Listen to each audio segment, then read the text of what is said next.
evo offense in toxic thinen ti en tia len event akan han thu on the spot a toxic ma sa ka chun shit viewing ka shetoro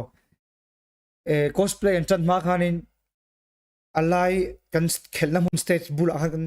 bula akan kan thu ni evo lampang supporter ta kan thu khat phei vek maya evo pakhat evo offense kan thu khat phei vek maya cái mà đi hút mấy khám mình ảo tổ chỉ na vì đằng tim đằng phan ảo vắc lem lâu lệ lắm bằng hậu bằng car chu hậu khá anh don ảo dur tlang zurui thì tên thì vắc vắc tên toxic to mấy chi đó dur tlang zurui thì tên anh dur tlang khua tất cả dur tlang khua thì cái chỗ là ô lom khop mấy khua thì cái cha cái chú khop quý khop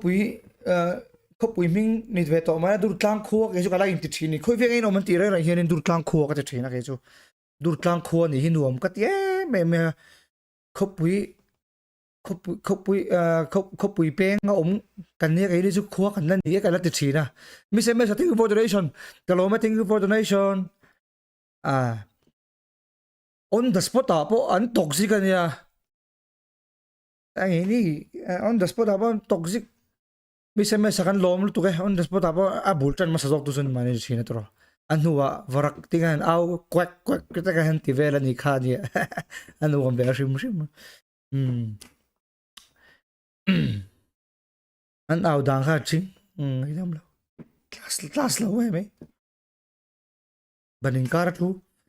game ball nama irilu akal nasal tu chu wangin irilu apeng khelsiat pa teo lo game ball na irilu khamo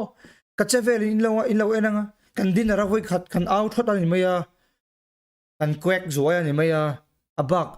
om dan phung mi pui ka soi to kha game ball na manom lo game ball lampang ril pressure ti me resu ngata ma ngai lo class lo face ok lo mo